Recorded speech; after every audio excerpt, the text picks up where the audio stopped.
Oke, teman-teman, pada video kali ini kita akan melanjutkan topik kita terkait CSS. Jadi, apa yang akan kita pelajari pada video kali ini adalah tentang selektor.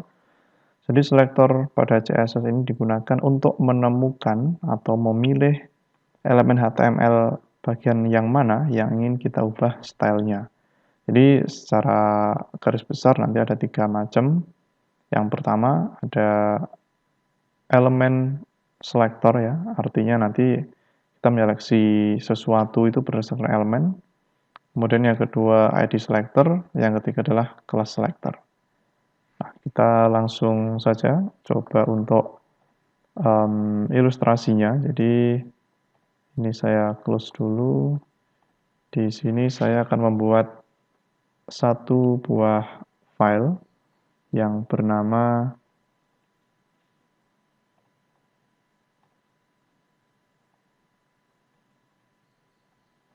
saya cek dulu ya, HTML.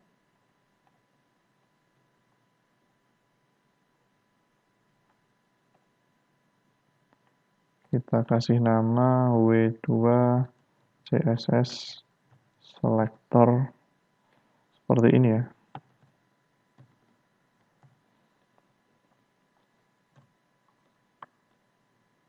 Oke, sudah berhasil membuat satu buah file. Kemudian saya tambahkan satu lagi untuk dokumen HTML-nya. Setelah itu, langkah yang kedua, saya akan membuat satu file CSS lagi dengan nama, ini saya simpan sebagai nama CSS-nya. Ini saya kasih nama misalkan style selector.css ya. Seperti ini. Dan saya klik save. Nah, ini sudah berhasil dibuat ya. Ada style selector CSS, yang ini ada file HTML kita namanya W2 CSS selector. Kemudian jangan lupa untuk pertama kali teman-teman nanti agar tidak ketinggalan bisa ditambahkan linknya atau kita cantumkan agar CSS-nya terbaca di dokumen ini. Nanti link CSS ya, ini saya maximize dulu. Link rel style sheet href ini karena tadi saya memberi nama itu adalah style selector. Ini saya tambahkan selector. Oke, seperti ini ya. Dan saya simpan. Setelah itu di dalamnya sini akan saya tambahkan beberapa tulisan. Ini nanti H1 misalkan homepage ya. Homepage. Terus di sini ada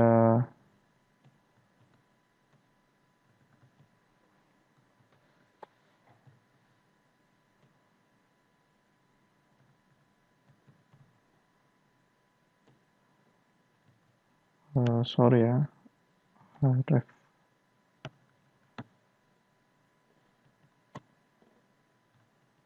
Ini saya ganti menjadi hashtag seperti ini. Kemudian ini misalkan menu 1 ya. Saya copy menggunakan tombol Shift, Alt sama arah bawah. Kemudian teman-teman sesuaikan ya. Jadi nanti pada konsepnya dia akan membuat sebuah list dengan unordered list. Jadi nanti semacam ada bulatan atau bullets and numbering itu. Kemudian saya buat lagi di bawahnya ini untuk yang order list. Jadi nanti ada nomornya berurutan. Ini seperti ini. Link.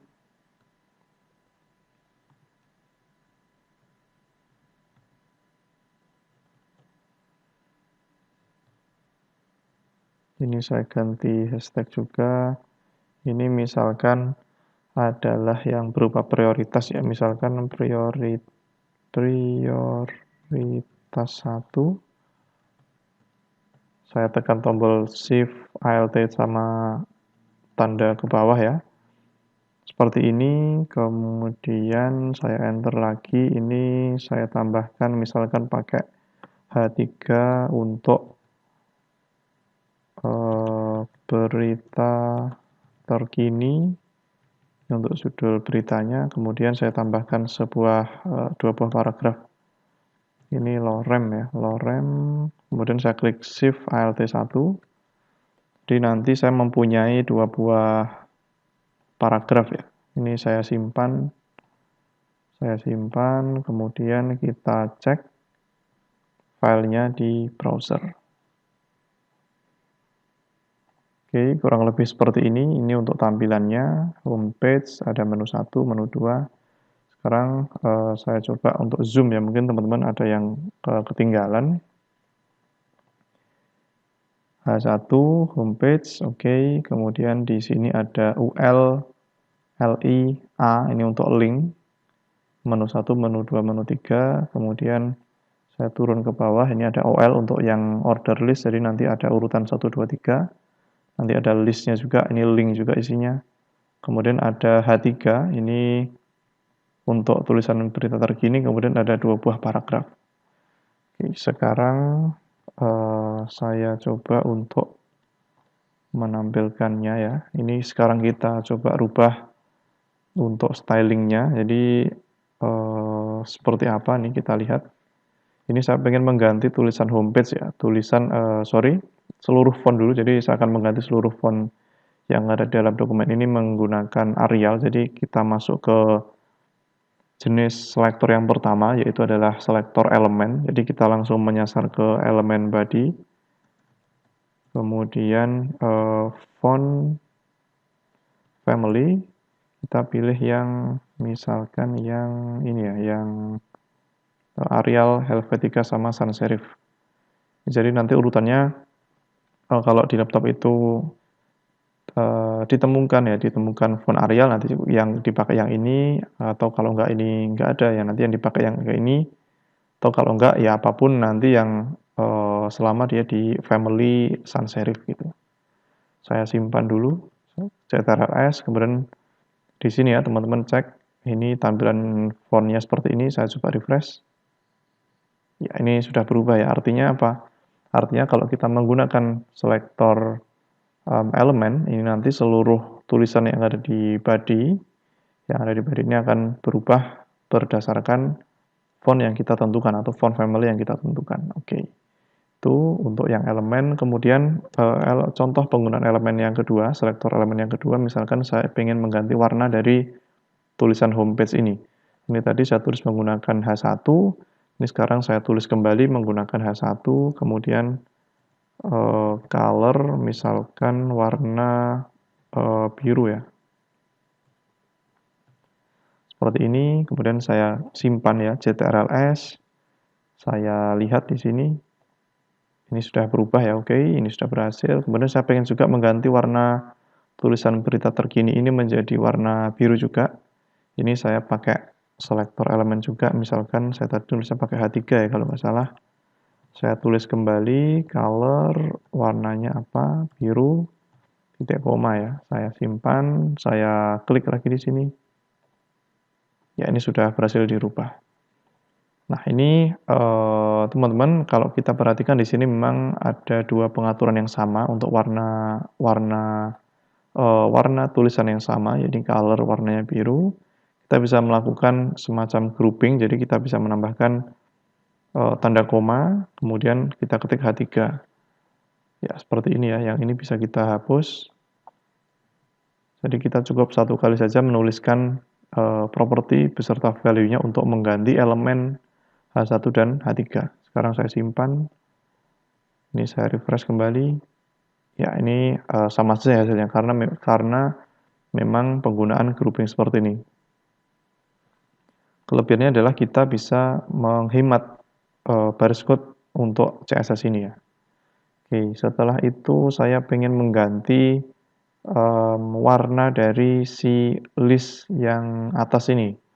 Yang atas ini kalau saya ganti ya, misalkan saya pengen ganti menjadi mungkin ini ya. Kita ganti misalkan yang UL saja, yang UL color misalkan warna green gini ya mungkin. Kita klik. Oke. Ya, ini kalau UL-nya itu ternyata poin balance-nya ini ya. Sekarang kita coba kita masuk ke UL ya, UL, kemudian kalau LI-nya nanti seperti apa, saya simpan. Ya ini nggak terjadi apa-apa ya.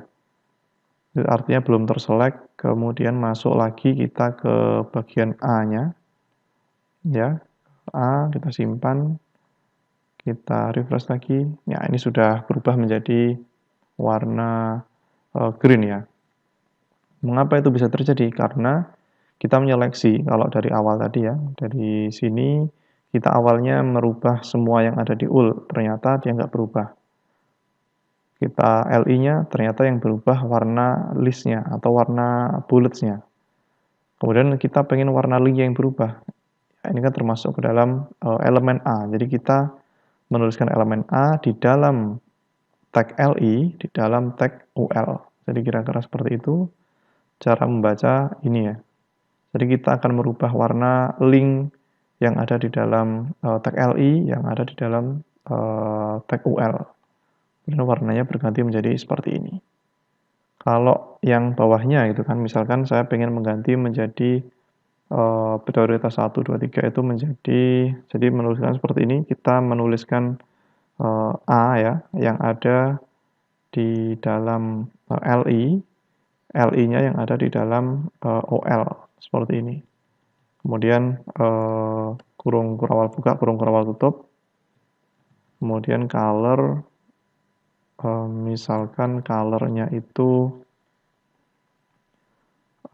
brown ya, saya simpan, saya refresh di sini, apakah berubah dia? Oke ya, ini sudah berubah menjadi coklat gitu. Nah itu untuk seleksi link ya, link yang ada di dalam UL dan LI. Kemudian saya pengen mengganti paragraf yang ada di bawah ini menjadi warna apa ya? Menjadi warna misalkan biru juga. Jadi kan kita hanya punya 1P ya, 1P, kemudian saya klik color, misalkan blue violet lah ya, titik koma, saya simpan, kemudian, nah ini dua-duanya sudah berubah menjadi warna blue violet ya. Nah kemudian bagaimana cara kita mengganti warna paragraf 1 berbeda dengan paragraf yang kedua? Kita tidak bisa menuliskannya, misalkan ini P yang atas ya, ini P yang atas, ini kita tulis pakai warna blue violet, kemudian yang bawah nanti kita tulis menggunakan warna merah. Kalau kita simpan, ya dia nanti akan semuanya merah. Karena apa? Karena yang bawah ini ya merah, jadi yang dipakai itu yang bawah ya. Karena yang bawah ini nanti mereplace atau menggantikan pengaturan dari P yang atasnya ini. Kemudian bagaimana cara kita pengen yang atas ini berbeda dengan yang bawah? Nah, kita bisa melakukan atau menambahkan yang namanya selektor khusus ya. Kita membuat selektor lagi. Jadi caranya seperti ini, teman-teman tentukan dulu. Nanti ada dua macam selektor khusus yang bisa kita gunakan ya. Ada class dan ada ID. Misalkan kita mendefinisikan ini sebagai ID misalkan P1 ya, ini P1 untuk paragraf 1, kemudian yang bawah ini misalkan kelas P2 gini misalkan. Oke, kemudian saya simpan, saya klik lagi di sini, saya tuliskan ya yang P saja tadi ini saya ganti. Kalau memanggil ID, kita akan mengganti si warna P1 ini ya, kita tuliskan di sini ini adalah tanda pagar atau crash atau hashtag ya, hashtag P1. Kemudian kita menuliskannya misalkan colornya blue violet ya. Kemudian untuk yang kedua, karena kita tadi menggunakan kelas, kita menggunakan kelas ya. Penulisan kelas itu nanti kita pakainya adalah titik. Jadi titik P2, kemudian colornya red. Sekarang kita coba simpan. kita refresh.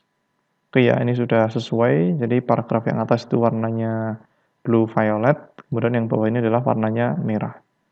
Nah, kemudian ada pertanyaan gitu kan, apa yang membedakan antara ID dan kelas itu? Apa yang membedakan antara ID dan kelas? Meskipun kok sebenarnya dia bisa dipakai dua-duanya gitu. Nah, sekarang kita masuk ke teorinya. Jadi di bagian ID selector ini bersifat unik ya, bersifat unik dalam sebuah halaman. Jadi suatu ID tidak digunakan untuk memilih satu elemen yang unik. Jadi tidak boleh seperti ini, misalkan yang atas itu kita pakainya ID P1, terus kemudian yang bawah ini ID P2. Nah, misalkan sama seperti ini ya, mungkin secara apa ya, secara teknis ini bisa kita gunakan. Secara teknis ini kita bisa gunakan seperti itu ya. Ini jadi dua-duanya sama. Tapi nanti hal ini tidak lazim digunakan. Karena apa? Karena si ID ini lebih cocok digunakan untuk digunakan juga untuk identitas di JavaScript. Jadi kalau kita mempunyai JavaScript dalam web page kita, itu nanti akan merepotkan kalau mempunyai ID yang sama seperti ini. Makanya untuk penggunaan CSS ini lebih baik menggunakan kelas ya. Jadi kelas misalkan P2.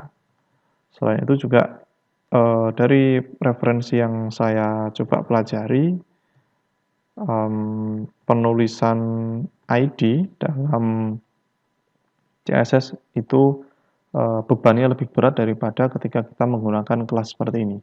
Jadi usahakan teman-teman apabila menggunakan CSS itu nanti untuk menggunakan kelas ya, atau selektor kelas daripada ID.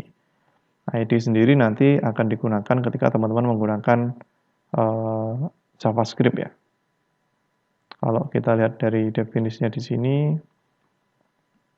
sebenarnya sama, hanya saja penulisannya ini kalau ID nanti menggunakan tanda hashtag ya atau crash, kalau yang kelas ini nanti menggunakan tanda titik, diikuti nama dari si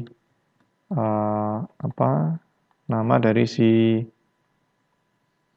kelasnya. Misalnya kelas P1 ya, ini saya ganti. Kalau yang atas ini tadi menggunakan ID 1 ya. ID P1. Sekarang saya coba, ini seharusnya sudah tidak ada masalah ya. Nah, ini bisa jadi kesimpulannya dari beberapa referensi yang saya pelajari, itu memang untuk penggunaan ID, untuk CSS itu memang tidak direkomendasikan karena penggunaan ID sendiri lebih cocoknya untuk JavaScript. Dan ada kemungkinan lain yang ada hal lain juga yang mungkin tidak saya ketahui gitu ya. Ya, kemudian saya coba tambahkan ini lagi fungsi dari fungsi dari ID. Ini mungkin saya tambahkan link ya harusnya. Link seperti ini. Kemudian href-nya nanti kita pasang ID misalkan footer ya. Footer. Hashtag footer ini kalau nggak salah ya. Oh sorry ya, bukan ini pakainya A ini harusnya. Link, nah ini pakainya itu adalah misalkan seperti ini, sedangkan kita go to footer gini misalkan ya, saya simpan. Kemudian di bagian bawah ini saya ekstrim, ini saya tambahkan beberapa BR, jadi agar panjang seperti ini. Kemudian di paling bawah saya tambahkan H4 lah. H4 ini adalah footer ya. Ini adalah footer. Saya simpan, kemudian H4 ID footer ya, misalkan seperti ini. footer. Oke, saya simpan, saya cek dulu. Oke ya, ini sudah berhasil. Jadi contohnya seperti ini untuk penggunaan ID dalam HTML ini untuk berpindah dari section 1 biasanya ke section yang lain ataupun dalam satu halaman ya. Contohnya seperti ini. Jadi kalau kita mau ke paling bawah atau ke bagian tertentu kita harus scroll ke bawah seperti ini ya. Perhatikan kursornya. Ini kita harus seperti ini, harus scroll manual, tapi dengan adanya href ya, href ini saya zoom dulu, href hashtag footer, kita sedang mengarahkan ke ID footer. ID footer itu apa? Ini ID footer itu ada di bawah sini, jadi kita mendefinisikan H4 ya. Dengan ID footer ini nanti dia bisa lari ke yang paling bawah. Jadi kalau kita klik di sini nanti dia akan langsung lari ke bawah ya. Coba perhatikan kursor di sebelah kanan sini ya. Ya, ini nanti dia akan menampilkan bagian dari ID yang kita tuju. Jadi itu salah satu penggunaan ID untuk CSS ya, tapi lebih direkomendasikan nanti apabila memang tidak kepepet ya, tidak kepepet nanti silahkan menggunakan kelas. Jadi itu kira-kira untuk materi kita tentang CSS Selector. Untuk materi selanjutnya kita akan ketemu di sesi selanjutnya.